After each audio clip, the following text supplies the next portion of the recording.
Welcome back to another episode of the InnerFight podcast. I hope you're having a fantastic day, week, month, no matter what it is. Thank you for being here. My name is Marcus Smith. I'm the host of the show. And this week, as pretty much every week, I have a guest who I always enjoy my conversations with this guy. He was actually on the show back in March of 2022, episode number 745. I have to apologize if you do go back and listen to that show. The audio is not quite what it should be. It's taken us 2 years to get him back. In that time, as he says in the show, he's grown in so many different ways. His life's changed. Life's always changing. Life's always evolving, but it has changed a lot. Is he the same person? Yes, from the outside. Well, he's probably in better shape, actually, due to what we're going to speak about today. Inside, I know he's changed a lot. However, he is still grounded by what he shares with us, his 3 core values, which are always the same. But as he says, he is always evolving. The world is always evolving. And this conversation actually evolves what I thought quite beautifully. He's a great guy. He's a good friend. He's a great member of our community. And it was awesome to spend some more time with him on the InnerFight podcast. This week's show announcements. No, nothing about the Open. The Open is closed. But there is another step to the Open, which is quarterfinals, which a number of people from the gym, including a couple of our very precious coaches, have made. So stay tuned for that. We will let you know what happens there. Quarterfinals are held locally, and then it goes to semifinals. But congratulations to everyone who participated in the Open. Well done. Easy workouts, hard workouts, challenging workouts for some, and some first-time bar muscle-ups, which is awesome to see. The Ramadan Challenge is in full swing, and anyone can do this, no matter who you are, no matter where you are, as long as you have, well, you can actually do the workouts on your own. They're designed to do as a pair. There's 4 workouts that are already released. You can do them in any order. You can do them all back-to-back if you want. Give us a shout. Do the Ramadan Challenge workouts. They are a lot of fun. There's also evening Ramadan track going on. If you're unable to make the morning sessions because you're fasting or because they just don't work for you time-wise, we are running Ramadan track 7 p.m. in Sports City every Tuesday, which for some people, they actually quite like to train at night. Strange that. Let's move on. Boots for Africa. You may have seen a big green bin downstairs. If you have old boots, shoes, whatever you want, tie them together, put them in there, and they will make it to a better home than the bottom of the pile in your closet. Boots for Africa is a great initiative. Check them out online. We're very happy that actually one of the younger members of our community has decided that this is an initiative that they want to get involved and they want to support. He's brought the bin into the gym. We're collecting all the shoes, boots, running shoes, whatever. Put them in there. The only condition is that they are pairs. They're tied together and maybe they're not too stinky. Just stick them in the washing machine, give them a wash around, and then put them in that bin downstairs in reception. Talking of youth, the youth program is still running and it will run all the way through Ramadan and also through school holidays, which obviously start soon here in Dubai for some people. If you've got your kids around home, they're driving you crazy, then bring them here and let them drive Bonnie crazy and we'll make them a little bit more tired in the process. Give us a shout to know more about the kids and the youth programs. And if you want to know more about all of our schedules, hop over to the InnerFight Way, where each week you can see what's happening in our mainline class, in our endurance programs, and in our specialty class programs. That's it for this week's announcements. Let's jump into the show. This is episode number 888 of the InnerFight podcast. Project 42 with our great friend, Mounir. No matter where you are in the world, thanks a lot for listening. Let's get into today's show. Mounir, welcome back to the show. It's almost 2 years. Oof, time flies, doesn't it? I have to formally apologize to you and to all of the listeners that when we recorded episode 745, the sound quality wasn't great, which when I started my podcast, or when I was sort of in the early days, everyone said, make sure the sound quality is good. I have to apologize for this being on video because, funnily enough, I was just outside at the cafe. Some of the community members were like, please smile. So I'll try. It's interesting, isn't it? Absolutely. Mate, 7:45, folks can go back and listen to our bad audio file, but we had a good conversation.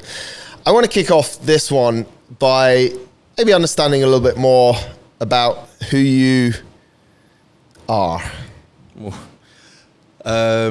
Some background over here. We recorded this 2 years ago. Feel like a completely different person right now, and mostly in a good way. Some context as well. Yesterday was the first time I grew a pair and listened to that podcast. Really? I didn't listen to it after we recorded it. I was avoiding it. And wow. Yeah, I did that yesterday. It was helpful for prep for this podcast. So you asked me who I am, how I define myself. I've been kind of working on a personal intro while I try to figure out who I am. This is a simultaneous process, you know? So, like, I'm a single father to my future best mate, Ramzi. That's first and foremost. I come from Beirut, Lebanon, and Dubai has been home since 2004. Most of my time, however, nowadays is in the Kingdom of Saudi Arabia, which is a place I would love to move to eventually when Ramzi needs less of me in his life. Really? Yep, absolutely. I am a recovering perfectionist, as you well know, as you well helped me recover. For a living, I work as a sports marketing executive. I run the Middle East and Africa office of the Sports Marketing Group. We build bridges between brands and sporting IPs. We have pillars in communications, public relations, crisis communication, social media, commercial. My top values are family, growth, and freedom. I pride myself on taking less than ideal situations and making them good. Actually, let me rephrase that. I pride myself on taking shit situations and turning them to gold. I've done that a couple of times in my life. And I used to shy away from embracing that. Now it's an integral part of who I am. Untapped potential is my arch enemy. And my why is trying to discover what could be. And I do that for myself and for Ramzi, my son. I've been called intense by some. I'm not everyone's cup of tea, and I'm totally fine with that. In fact, I like it that way. I prefer it that way. I lack balance in my life, and that's something that I'm actively trying to address. 3 minutes, that one. Good show. I'll be more succinct for later. Definitely. You definitely have a lot of clarity, or it seems like you have a lot of clarity on who you are as a person. Is that clarity in the moment? Is it ever evolving, or is it set in stone? It's never not evolving. I was mentioning to a friend that even if I reach the age of 80, I still do not want to be the same person day after day. There are some core elements, some core values that will never change, but I always want to move forward. Why? I haven't really reflected on this. I like to be in constant motion. I don't like things being stagnant. I believe in growth. I believe that change is good.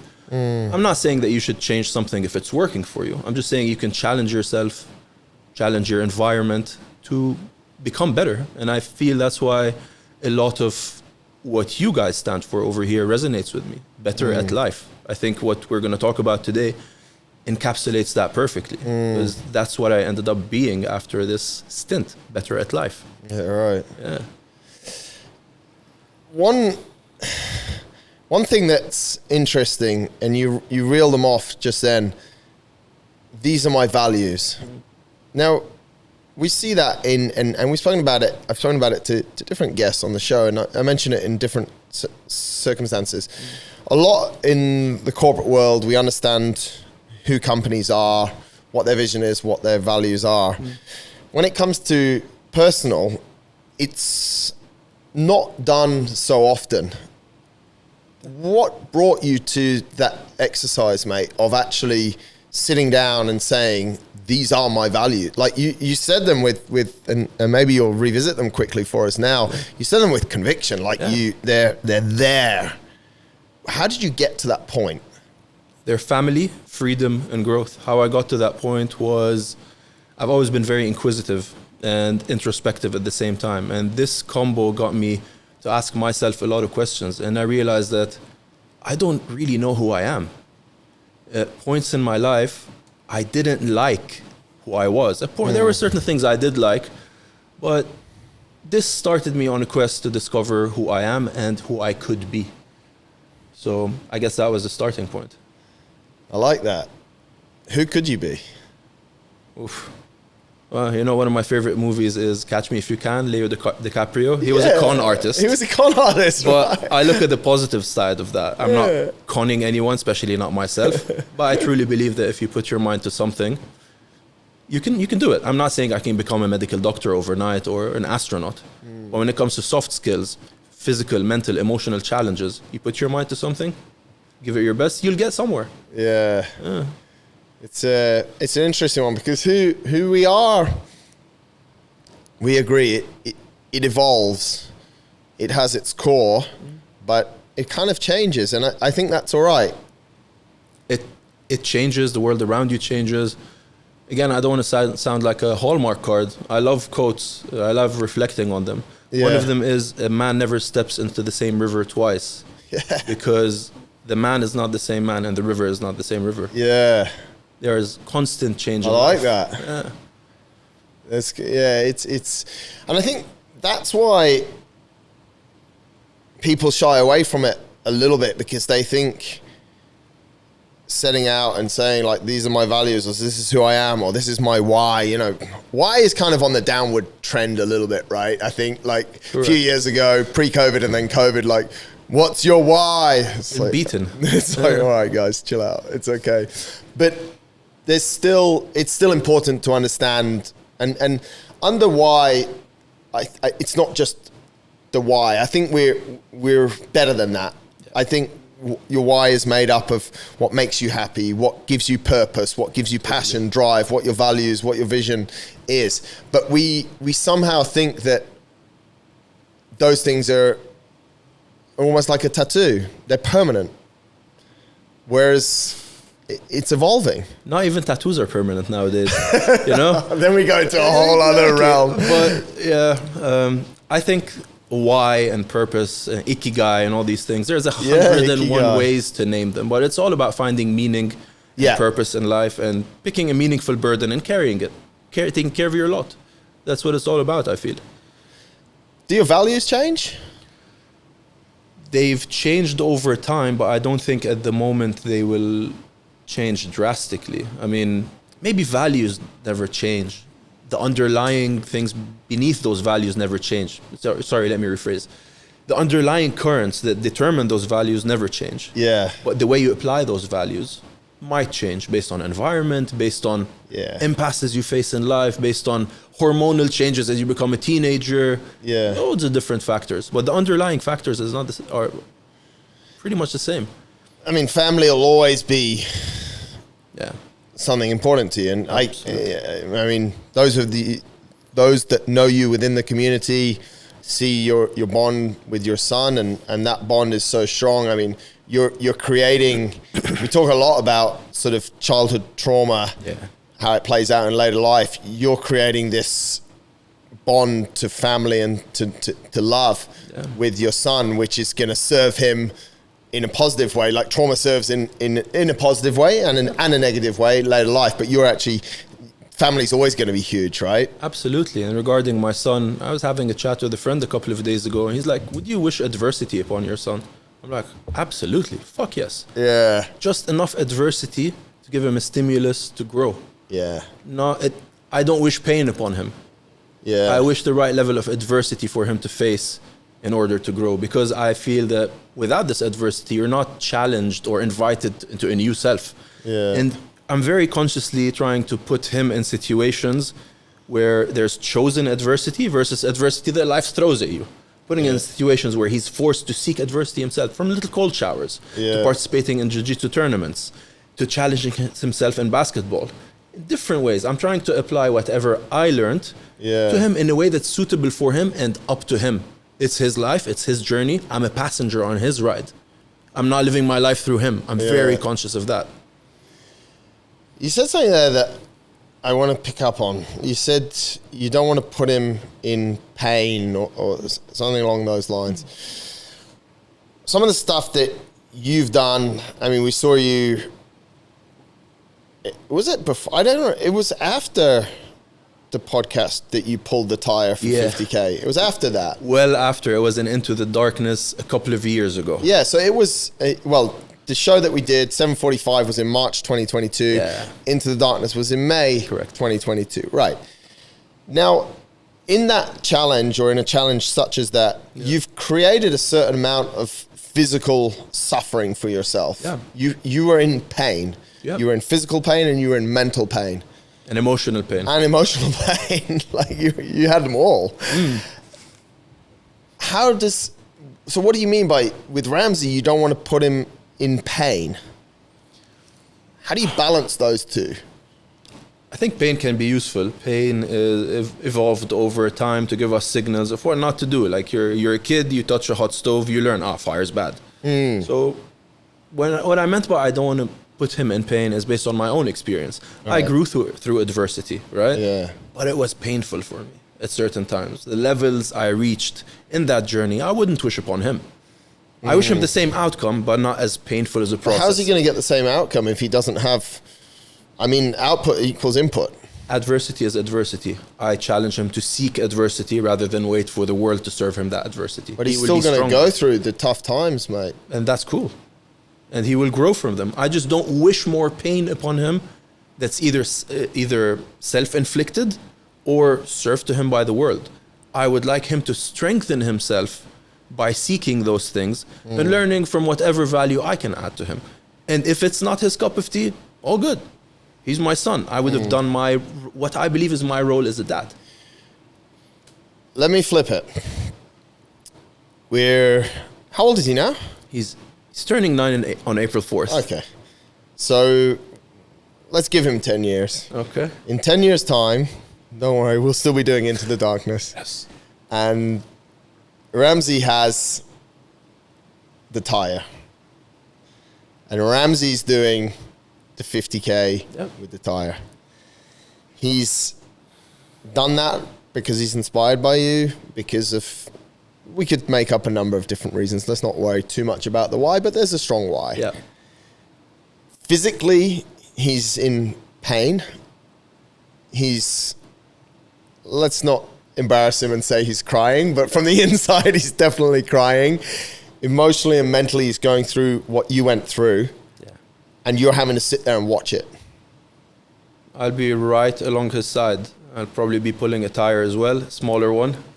And just like he waited for me at the finish line when I did my challenge, I'll be there for him, as long as I know that the reason he's enduring the mental, physical, and emotional pain serve a purpose. And funnily enough, 1 year after that Into the Darkness and the second Into the Darkness, I took the tire for 5K just for good time's sake. Yeah. And Ramsey pulled it for 1 kilometer. Really? Yeah.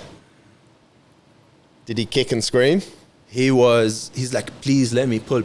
I'm like, dude, chill. Pull it for a few hundred meters, and he totaled 1 kilometer. Amazing. And he's proud of himself. He's like, I have to speak to Marcus. I have to get a picture on the wall at InnerFight. What do I have to do? I'm like, hey, have a chat with Marcus. We're waiting. Yeah. Because it's interesting, isn't it, mate? And I think I sometimes ask that question from maybe a selfish standpoint, because I have no point of reference. I don't have children. I'm not planning to have children. And I appreciate and respect that a lot of people do. Yeah. And I think a lot, and I've been thinking more recently, obviously, through the tough times that I went through in my childhood and my relationship with my mother, and painful situations that I was in, either voluntary or involuntary, however I thought. And it's interesting to hear about them and what that point is, because like you said, you want him to learn, you understand that adversity is important, you understand that tough times is important, but who wants a loved one to, number one value, family, I want my loved ones to be in pain. Like, it's all conflicting, right, in a beautiful way, because and I see it sometimes. Like, I can see Holly's face at a number of events I've done, and she's literally just looking, and that's why, for the most part, I love her being there, but it's hard to see her, because my pain is all over her face. You know? I think it's a matter of perspective. If you look at things on a short time scale, I totally see what you're getting. But on a long enough planning horizon, when you see that this is not always the case, you're not always in pain, you're not always running on cortisol, you just punctuate your life with these occasions. These things, Because on the long term, you'll be far better off for it. I think that's a good sort of narrative and a nice understanding, isn't it? There's going to be times where you're going to be hurt badly. Yeah. And I'm going to be stood next to you, but I'm going to do nothing but stand there. Exactly. And that's powerful, though. Very powerful, because sometimes just your presence in someone's life and someone's impasse and their tough times is enough. They don't need to be heard. They don't need to listen to anything. They just need to know that there's someone there. Yeah. And that's beautiful. I'm sure you've experienced it many, many times in your life. 100%, mate. And it's, I think as that person, and this is what I'm trying to maybe understand or maybe even bring for you as well, is as that, like, it's going to be so hard to sit there. Like, it's hard to sit with someone and say nothing anyway, because of the way that we are in the world right now. You know, it's hard for people to say, what, you know, are you okay? And then actually just to sit in silence, because people feel it's really uncomfortable. But who said uncomfortable is bad? Who said hard is bad? Society. Yeah, it's often the easy path that doesn't lead you anywhere, or lead you somewhere safe, comfortable. Yeah. Yeah, but is that exciting in life? To many people it is. Yeah. And zero judgment. To some people it's not. I happen to be one of those people. And I'm constantly trying to push that. Yeah. It is, it's cool. And I'm sure you've got, like, the more you think about it, you've probably got times where you were younger and you were in pain, and your parents or people that you looked up to, loved ones, whoever they were there, but you still went through this, whatever it was. Absolutely. I went through things because of my mom, my dad, my sister, loads of my friends being there for me in really tough times. Yeah. Really tough times through health, due to health reasons, due to just emotional reasons. I couldn't have done it without them. Yeah. And I'm lucky to have an amazing support network who always invites me into becoming a better version of myself. I'm blessed with that. That's cool. Yeah. Like faith, love requires a leap. A hesitant yet hopeful step that takes us from the sure-footedness of charting our own path alone to the skeptical steps of a tango you choose to dance, and more importantly, with whom you choose to dance it. Oof. Author unknown. No. Now known. Now known. Yeah. This is a paragraph of an article that's on your website, and the title of the article is On Love. Yeah. And it's interesting how we've got to it. As you know, mate, a lot of my chats are very unplanned, but I thought that this was the right time because that's what we're talking about. Talk us through that particular article and that particular paragraph, because I love it. Like, faith, love requires a leap. Absolutely. I process a lot of things by writing. I've challenged myself to be a bit more vocal and open about it in a public forum recently. I'm yet to put it into a proper process, but this is coming soon. It's called On Love, from Antonym to Antithesis. And believe it or not, it's the seed you planted over coffee a few months ago. I get blamed for everything around here. Even dropping my water bottle. This is a good thing to be blamed for, because this seed you planted kind of blossomed over time. I'm not going to go all soft on you and make it all about love. I'm not talking... I think it's important. Yeah. There's more to this article. I've got loads of notes. Okay. It's not about romantic love. This is not an area I invite people to ask me for advice on. Yet. Let's see about that. Well, you posited that the opposite of love is fear. Right? And I tried to reflect deeply on that. And I figured out that the best way I can love someone or ask to be loved is by understanding their fears and processing them, and for them to do the same for me. This is a love language that I personally coined for myself. Might not translate well with others, but for me it works. And when you choose love, when the love inside you conquers the fear, I don't think you'll ever feel alone, because you look at loneliness as solitude. You'll value that, and you will love the world. And that's the best company you can be with, the whole world. That's your family. Yes. We spoke in the last show about love. Yeah. And about perhaps a little bit about your relationship with love and the environment that you're brought up in, and that's where the love and fear came. When you're writing this piece, or how long did it take to get to? I mean, this is quite a long piece. It's 3 or 4 pages on a PDF. How long did it take you to get, and do you really understand love? It's something I am still trying to figure out. In one of those deep chats with a friend of mine recently, I told her that you've always told me that you have such a zest for life, but I never saw it that way. Growing up, I always felt that I was very cynical about life, until she pointed out that to me, and I reflected on it, and I'm like, you know what? I've seen myself as pessimistic. In fact, I act like an eternal optimist. I see myself as an introvert, others see me as an extrovert. With this one in particular, she saw me as someone with a love for life, and I realized that, hey, yeah, I love life, but I'm so overwhelmed by the love I have for life that maybe that's coming out in unhealthy ways. And this is a big thing that keeps me up at night nowadays. How does love come out in unhealthy ways? I could do a full series on that. As an example, maybe. If we don't have one, we'll move on. I don't know, maybe it's... I'm not talking about myself in particular. I haven't reflected on that deeply. Maybe possessiveness is an unhealthy expression of love.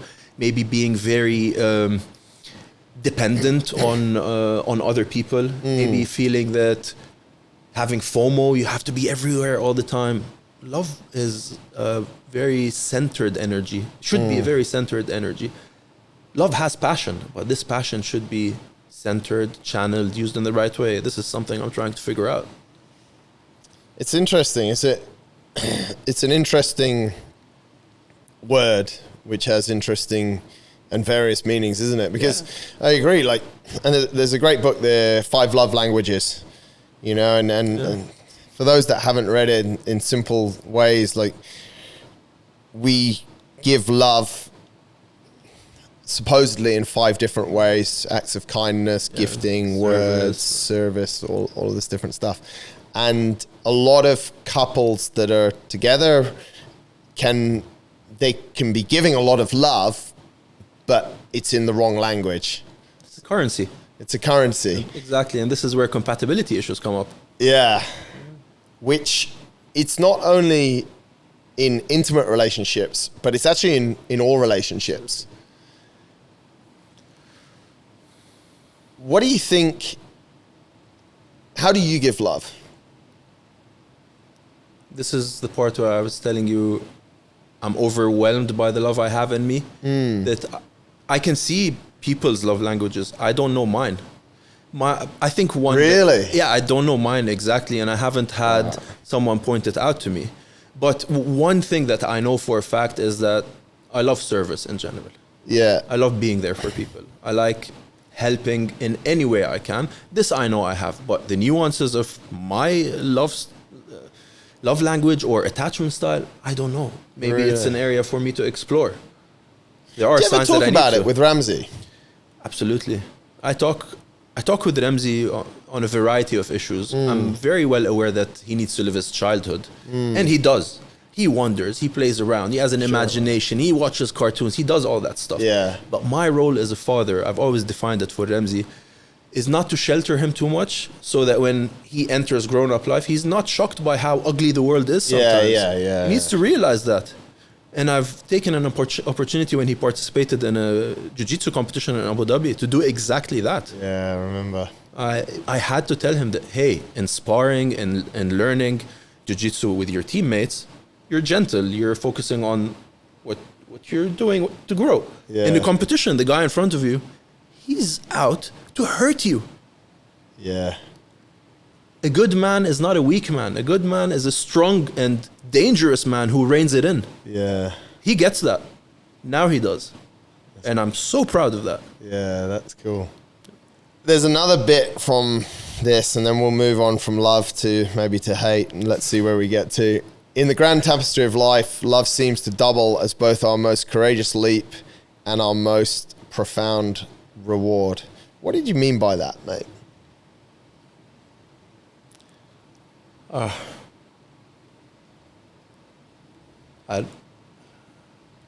It's a very courageous leap because love puts you in a situation that's very vulnerable. You're bare in front of a person, in front of the world, good, bad, and ugly. Your scars, your insecurities are there. And you're just telling this person, hey, you can hurt me right now. You can choose to hurt me or not. It can lead you to either extreme pain or extreme joy, right? So this is the part I meant by it being courageous. What I meant by it potentially being a reward, if you live your life with love and for the world, for things around you, with gratitude, Yeah. maybe romantic love can be that reward, that you attract the right person into your life. You attract the right energy into your life. I mean, that's how I was thinking. I'm glad I read it in the way that you meant it, because I think it's beautiful because, and what I loved the most about it was it's our most courageous leap. And you use the word there, vulnerable. Like, I remember, and she'll probably kill me, but she doesn't always listen to the show. I remember when Holly told me for the first time that she loved me. And it was so vulnerable on her side. And honest to God, I was caught off guard. And I think I still... I'm laughing because I could just go and this show's not really about me, but it was so vulnerable. And that's what love is. Absolutely. It's some people take the word very lightly. So lightly. The fact that you felt and maybe surprised by it is the fact that you value love and you know it for what it truly is. It's big. Yeah, I wonder. I think so. Yeah. But everyone, I guarantee, and hopefully that's brought a smile or maybe a frown to some people's faces. Everyone should be able to remember the first time they took that courageous step. Yeah. And it's really awesome. Like, I love the way that you put it forward, mate. But the reward, because when you give love, you can then receive it as well, which is not a given, but then that's the huge reward. Totally. And I escaped it for a very long time. There's one short anecdote I want to give you. After the tire drag, I went to my alma mater where I did my master's in France, to INSEAD, and I was invited to give a speech to about 250 people in an amphitheater. I remember. I took the challenge I did Into the Darkness, and drew analogies for life. And by the end of it, I told the guys, listen, I've grown a lot mentally, grown a lot physically, but there's an elephant in the room. Emotionally, I haven't faced myself yet. And I told them, next reunion, I hope to be able to share with you a story of emotional healing. And I'm on my way. I guess that leads me to a question that I had earlier, but I saved. Are you in control? Who is really in control? We have the illusion that we want to be in control. I have not let go. I've been told that I tend to be, I have tendencies to want to control a lot of things. And I see that in myself, but I know that it's all an illusion. And I'm trying to let go truly of the things I don't control in my life. It's another learning opportunity for me. Do you know what's controlling you? What's controlling me? Do you know what is, like, you feel that is controlling you? I don't know. I think maybe the way I try to control or over-control things around me stems from childhood. Yeah. I grew up in a turbulent country. I was born in 1981 in Beirut, Lebanon, and that wasn't a very happy place back then. Yeah. Sadly, history repeats itself, and it isn't again. It's horrendous. But imagine having to... Every time my parents used to go out, I'd cry my eyes out because I didn't know they were coming back. There were no mobile phones. My dad escaped a couple of, not attempts on his life, but bombings. Yeah. I've seen shit. So, and that left me with some abandonment issues. So also I need to control my environment. I'm hyper vigilant. I'm hyper masculine. I always need to be like that. And that phrase on your nerves over a very long time. And I need to kind of chill, let go. I've done that in a few areas in my life. I could do better in other areas. It's hard though, right? Oof. And we've spoken about it on the previous show, and we've spoken about it offline as well. Yeah. It's hard when you, like, I don't know, mate. Some of the listeners were maybe in the same country as you at the same time. Other listeners have been in other scenarios like that. But for me, I can't really empathize with that. Like, I have no reference point of my parents leaving and I'm just not knowing if they're going to come back. I'll give you a reference point. Like, A reference point would be you being in fight or flight as if you're running an ultra for all your life. That's what it feels like. but I can't, and this is the biggest thing with an ultra, it's a finite game. That's a tricky bit. You're in fight or I flight. know your whole it's going to life. end. That's why it's hard to. I'd love to say, wow, mate, that must be, but it's mental. Yeah. So control must mean something quite different for you. Yeah, definitely. Maybe it comes out of a need for safety. Maybe it comes out of a need for safety, and like I know I'm very stubborn. Some of that control I have, I can justify, because if I have a goal, come hell or high water, I'm gonna get it. I'm gonna get there through ethical ways. I'm gonna apply myself, do my best to get it, and this is where I tend to control the things that will get me to that goal. But when it comes to, let's say, personal relationships, that plays out in a different way. Not every skill you have at work or in sports is transferable to personal relationships. And I'm learning as we go. Are there things that, do you ever look at your life and say, okay, I'm in control of that and I'm enjoying controlling it and it's going real good and that's all cool. There's some grey stuff in the middle where some days I'm in control and some days it pisses me off and some days it doesn't, and I can live with it. But then there's this shit over here which I have no freaking control over, and always it puts me in that flight or fight mode. Yeah, I have a burning need to always say the truth with no filters, with no sugarcoating. There's a very good thing in that, but as well, there's some, you can be hurtful. Yeah. I like being honest, but you can't just always serve up the truth if it's going to cut like a blade. This is something I'm working on. I mean well, because I value honesty and truth. Yeah. So if someone gives me that, even if it cuts me, I'm like, thank you. Others don't see it that way. And I don't want to hurt others. I want to be honest with them on their own terms. I have to be kind. And I'm learning to soften the blow of some of the directness that might be perceived as harshness from me. It's tough, huh? Oof.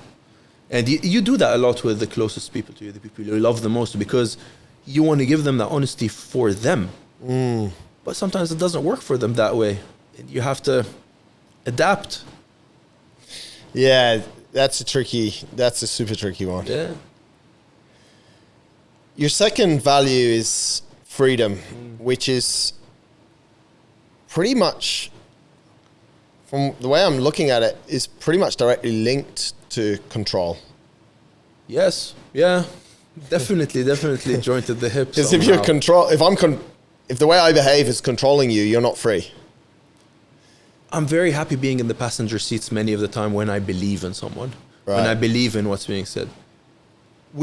I've worked with the team over here. Yeah. I've had the privilege of having a few sessions with you. Yeah. You know, I'm very coachable You are.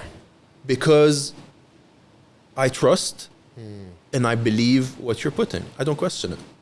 But it takes me a long way to reach that belief. Some people need to convince me. And it takes me a long journey to trust. Now I'm trying to lead with trust until it's broken. But I believe trust is binary, so it's very delicate. I'm trying to lead with trust. I'm glad I'm not doing that. That's very going back to love. That's very vulnerable. Yeah. I made a decision very recently, and it's related to that. Yeah. I want to live my life as if it's a movie. I'm a director. I'm the main character. I'm the extra. I'm the hero. I'm the villain. It's my movie, my life. I'm only getting that shot once, as far as I know. So, yeah, bring it on. Do you feel free? Yes. You do. I'm free from everything except myself. My negative self. The negative parts of myself. Does that bother you? Yes. Oof, massively. I'm still chipping away at that ego. Still chipping away at it. Really? Constantly. It's funny because you mentioned stubbornness before. Yeah.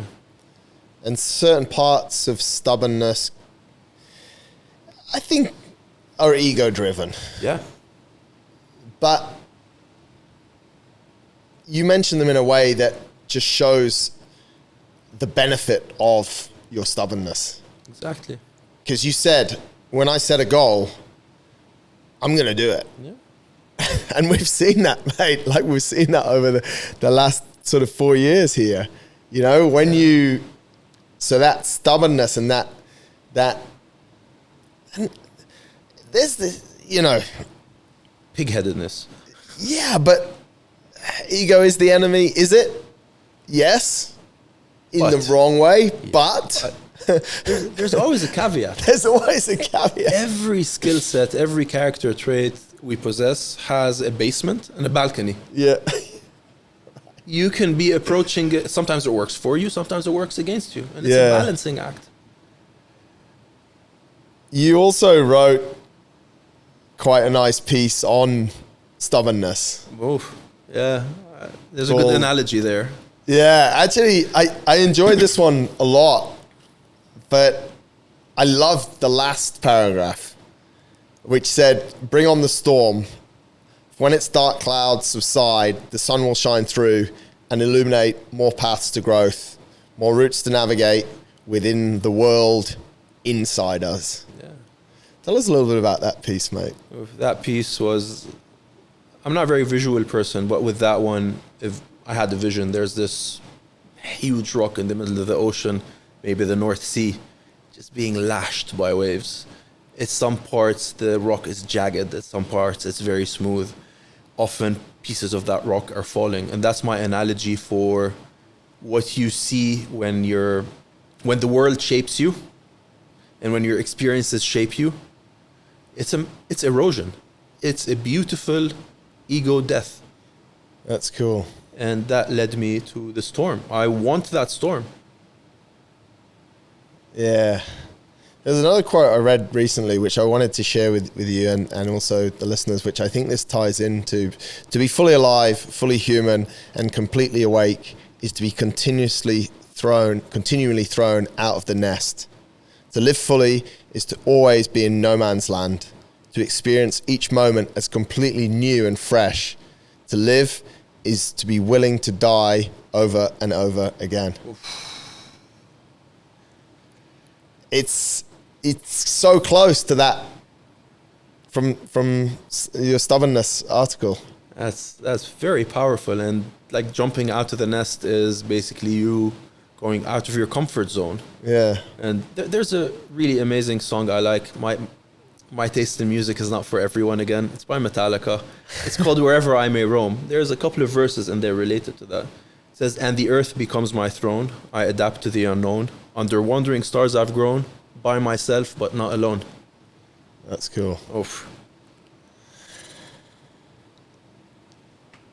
Let's talk about your current challenge. Yeah. Because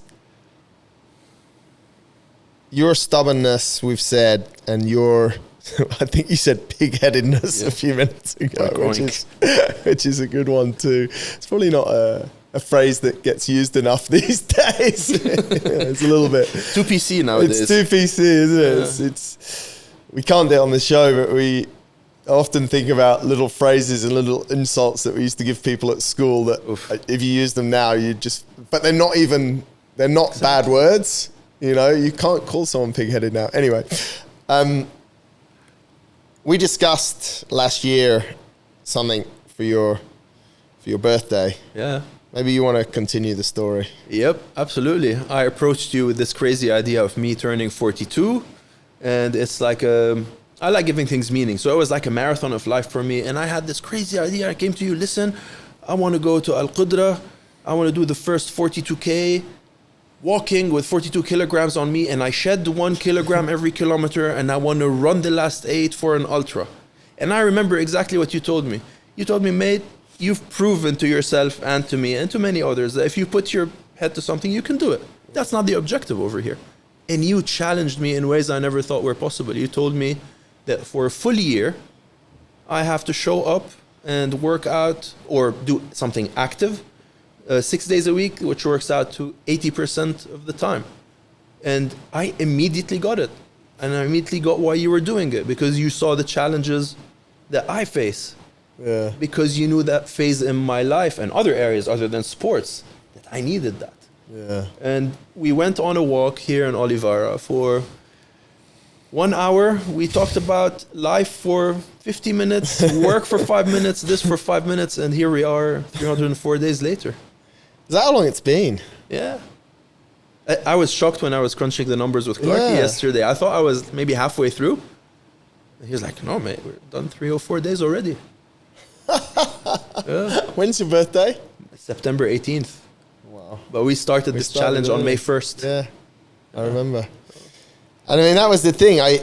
It's weird because I'm a little bit mathematical with things, although I'm not very good at maths. I like maths, and 42 into 52 is basically 80%. Exactly. And the magic number, I believe, 80% is such the 80-20 rule. Yeah. It applies in so many different things, right? You know, they used to tell us in sales, 80% of your business from 20% of your customers. Totally. And then, you know, in fitness, we've applied the same thing.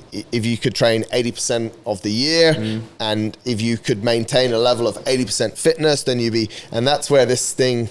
And so the 40, and this is where it's weird, because you were turning 42, and 42 is basically 80%. I don't know exactly, folks, so please don't check and send it to me, and I'll acknowledge you. That'd be nice anyway. But it's 80% of 52. What were your thoughts? Because I loved your idea. I loved the shelling the weight and stuff, but I always want to challenge, as you know, mate, I want to challenge people beyond. What did you think when it's like, we'd just taken an idea which would have taken a few months to train for and would have been over in 4 or 5 hours, to 1 year of focus?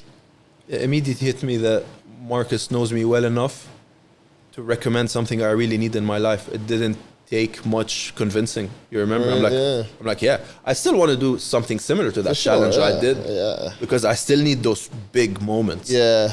But I realized that what I needed at the time was exactly that, Project 42. It's mental. Yeah. So how's it gone? Tell us, 300 and however many, just over 300 days in. Share with us some, if they're stats, numbers, feelings, objective, subjective. We did crunch some numbers. Yeah. Let's start with those. So 304 total days so far. I took 41 days off. That works out to, like, in 365 days, I'm allowed 70 days off. Right. 300 days into it, I've only taken 41. That includes 3 severe back spasms, 3 proper flus, 1 man flu, a really challenging personal matter I had to deal with. Yeah.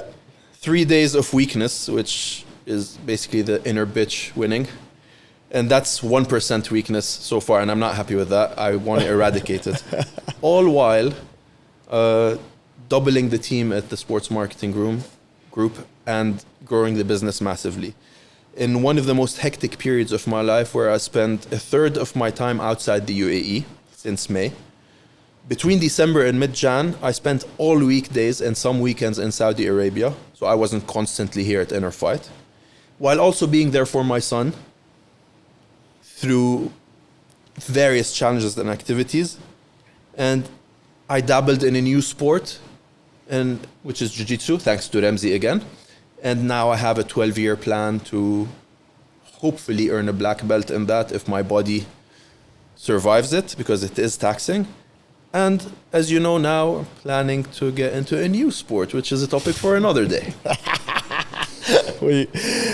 Before we started recording, we were talking about the apparel for that sport, but we will save that for another day. It's PG-18. It's quite unique. Yeah. What counts as an active day and what counts as an inactive day? You said you've had 41 days off. So what counts as, just to give people a clear idea, mate, you're not running through walls for 265 of the last 304 days, or 263 of the last 304 days. What's an active day? If I were putting that, I would have been running through walls every single day, because that's my default, and I appreciated that you changed that. By lowering the bar, you raised the bar. How so? A workout could be a strength session. Yep. Could be a run, could be a jog, a hike, bike. It could also be a mobility session when my body is not feeling it. It could also be walking my dog twice a day for 20 minutes. And this is what I mean by lowering the bar for participation in order to raise the bar for performance and commitment. That worked magically for me. How's it changed your... It's interesting what you said there. You have a 12-year plan for jiu-jitsu. Yeah.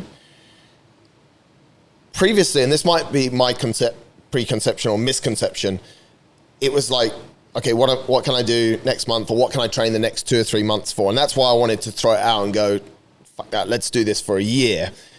How do you think it's changed your mindset on longer term health and physical goal planning, or whatever you want to call it? Had I not been doing Project 42, I wouldn't have approached Jiu-Jitsu that way.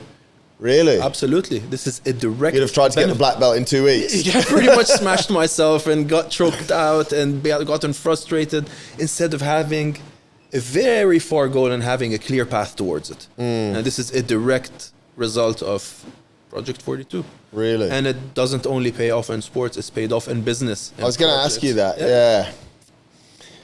One thing or two things that are incredible, and I know you're quite passionate about, or very passionate about your business, and I think you should be very proud of what you're doing, mate. From what I hear, it's incredible what you're doing. To be able to achieve that many active days whilst basically doubling your business, or doubling the size of the team, and hopefully more than doubling the business in Saudi, being out of the country for a third. So you've spent 100 days in the last 300 on the road. Yeah. Talk us through that. You started this when we were having the walk, and you said, if you put your mind to something, you're going to deliver the goal. So to me, the goal, instead of the goal being a 4 or 5 hour goal or 12-hour goal, like the tire drag, it was a 1 year goal. I just zoomed out. I'm going to do it. This is what it needs to be done. I'm going to do it. Simple. Right. Yeah. So it's easy, actually. Very easy. We should have got you something harder. Deceptively easy. Next time. You are passionate, as I said, mate, about the business side. Yeah. Tell us a little bit about that, and maybe it's a little bit lighter than the meaning of life, the meaning of love, and being in control or not. But these things are all so closely interwoven. But you're doing some great things in Saudi Arabia. Give us a little bit of a rundown on that. Thank you. I appreciate the opportunity to talk about SMG, Sports Marketing Group. Well, basically, I was in a lucky position to have a good network in Saudi and a good network in the UK, and joined forces with a UK agency called the Sports Marketing Group, and opening the office over here. And we're part of an amazing transformation journey that the kingdom is on. We play a very small part, but it is such a privilege to be able to do that, because you see the impact on sports, not just on the kingdom, but on the whole world, on the whole region. And I derive so much value and fulfillment from this, be it on seeing athletes develop, be it on seeing outlets for people who didn't have them before develop. I take a lot of pride in that, and Everything else is secondary when your purpose and your passion are aligned. It's a business at the end of the day, so the numbers need to add up, and alhamdulillah they do. But I'm leading with trying to be part of an amazing story which has not happened before. It's becoming more clear to us based in the region what's happening in Saudi Arabia. It's becoming a little bit clear to, well, unless you sleep under rocks, it should be coming more clear to people overseas, and especially through sport. Yeah. We saw a huge sort of uproar through golf. We're seeing big developments in football, trying to bring the best football league in the world, Formula One, which I believe that you may have some contact with. I'm not sure if I'm allowed to say this or not, but anyway. Yeah, we do. From a nation that hasn't really been very sporty, they're using a tool, sport, to really get the world's attention. Yeah. From a marketing and a human standpoint, what's your sort of outlook and thoughts on it, mate? First off, I am in no way, shape, or form a spokesperson for sure. Saudi sports or any of the clients I'm blessed to work with over there. And in terms of Saudi attracting global eyeballs through sport, I think it's deeper than that. I think the sports investments in Saudi Arabia start at the grassroots. They are serious about developing a sporting ecosystem that's not just limited to athletes. All the big names that come and go with good deals and not so good deals, they serve a purpose, but this is the tip of the iceberg. Yeah. It's a transformative journey that sports is part of. And it's a very good soft power tool and diplomacy tool. It's a good way of putting it. It's a very diplomatic way of putting it, but I think there's a lot of truth in that as well, mate. Yeah, I think it's... In work, I have to be truthful and diplomatic. Yeah. In other areas of life, I can be just truthful. It's like, am I still talking to the same bloke? No, but I mean, it's interesting. Sport, for right or for wrong, is often offset against economic policy, political policy, and I've always loved to see sport as sport. For me in sport, there's no politics, there's no hierarchy, there's no racial, it's sport. Unfortunately, the world's not like that, and I get that.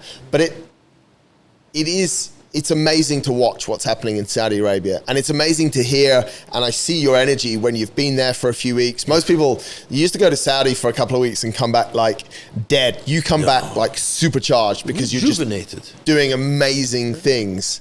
I mean, the rally that you were on recently is just, like, it must be wild working on this stuff. It's unreal. It's the Dakar rally. It's the toughest and most storied rally in the world. It used to happen between Paris and Dakar. Changed to South America because of security concerns. South America didn't make much financial sense over there. Then the kingdom came and said, come to Saudi Arabia. And it was the first time that Dakar happened within the confines of one country.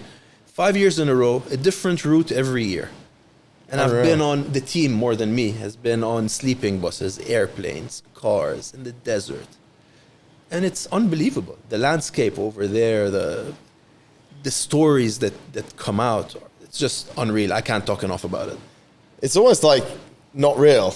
Like you said, unreal. It is almost not real. Yeah. Like if I'd have said to you, you know, I remember when we had a walk around Studio City 2020, you know, you were living in Motor City. There was a lot. I actually don't think you were working at that time. And if I'd have said, mate, in 4 years' time, we'll be sat in this room. I mean, this building wasn't built, or it kind of was, but not really. Yeah. You know, we'd be sat here, the stuff that you've worked on and the things that you've achieved professionally and personally, which there's a lot that intertwine as well. It's like dreamy. It's unbelievable, and it's something I remind myself of every day, that the life I have now was something I was praying 4 years ago. Really? Whenever I feel myself getting too stuck thinking of the future and what I want to achieve and what more I want, I'm like, relax. This is a life you've been dreaming of. Yeah. You have more than you deserve. You have more than you need. And I'm just in awe of that. That's and cool. I just speechless when I reflect on it. Mate, unbelievable. 2 years has passed. We'll give it another 2 years. Yeah. We'll bring you back again. We'll cover some of the same stuff because I think we always have to. We agreed that things are evolving. Yeah. We agreed that values stay the same. Family, freedom and growth will remain. And absolutely. We've spoken a lot indirectly about growth, but I think, another 2 years and hopefully you're still our neighbor. Inshallah. Hopefully we're still your neighbor as well. No, I'll follow you guys. But before you end, I have, if you don't mind, a question and a favor to ask. Yeah. You haven't done any AMAs on Instagram in a very long time, so I'm going to take this opportunity to ask you that question. I thought I'd rekindle it. Maybe at least to other guests asking you questions and flipping the script. I feel like I've been stitched up. Cut. I hope it's a good one. And you don't have to answer now. Maybe it's for later. Go for it, mate. Without digging too deep into organizational behavior theories and stuff like that, watching you manage the team, manage your clients, you're very much a lead by example kind of guy, right? You're also keenly aware that Father Time always wins. How, when you reach a stage in your career where things start to shift and your experience outweighs your athletic prowess and that balance shifts, how do you think you will tweak your leadership style with your team and with your clients to keep fulfilling your purpose of making people better at life? I think I have an answer, but I probably actually don't. But I'll try it. I actually think it already happens naturally. And I think it's related to the time you spend with people and the conversations that you have with people, of which this podcast is probably the best example, mate. We said it before, that sometimes just being with Ramsey is enough for him. I always think back to mentors, whether they're school teachers, whether they're active mentors, or I just saw them as mentors. When they were there, things were better. When they were in the room with me, things were better. Ramsey can sleep better at night when you're in the same house as him, and you know it. You slept better at night when your parents came back from that time where they were away. So the investment in time in people, I think when we're younger, we know that time is finite and we have to go and do stuff, and we go. I obviously learned over the last 2 years with my mum, we couldn't go. And a lot of what maybe we thought was building our relationship before, which was going and doing things, was taken away from us. So all that we were left with was time. So she taught me as much in those 2 years as she taught me in my whole life. And you see it now with my dad. I sit with him every morning, and except on the days where he brushes me. So I'm going swimming, or I'm going to play golf. So I think the best thing that we can do to serve each other is, you gave me your time today. You gave me an hour, and I'm insanely grateful. And more than that, you didn't force me, but you prompted me to actually spend a bit more time. And you send me some nice articles to read, and some shows, mate, I say it, they're off the cuff, but they're always people's time, and people spend time. So it's time. You honor the process. Absolutely. And, I did a show the other day and I spoke very little, and I listened a lot, and, and I think that's the thing. And it's exactly the same as what we said. Like, you sit there, and Ramsey's hurting from pulling this tire on his 19th birthday, 10 years from now. And that's coaching, really, isn't it? Absolutely. You could say one thing that will destroy him, or you can keep quiet and it'll destroy him, and you'll never know. And it's the hardest thing, but I think, I will, despite you trying to insult me and say that I won't be able to do ultras for the rest of my life, I will. I know you will. Yeah, I have to be by your side at one of those. off to the favor now. I'm not the kind of person to force my team, who I consider family, to do anything. But I've been for a while trying to get them to warm up to the idea of doing show no weakness. Since I have you in the room, if you have a few words to address to the sports marketing group team, yes, what would you tell them? About show no weakness. Yeah. I designed show no weakness based on my, at that point, 76-year-old mother being able to complete it. It's purely mindset.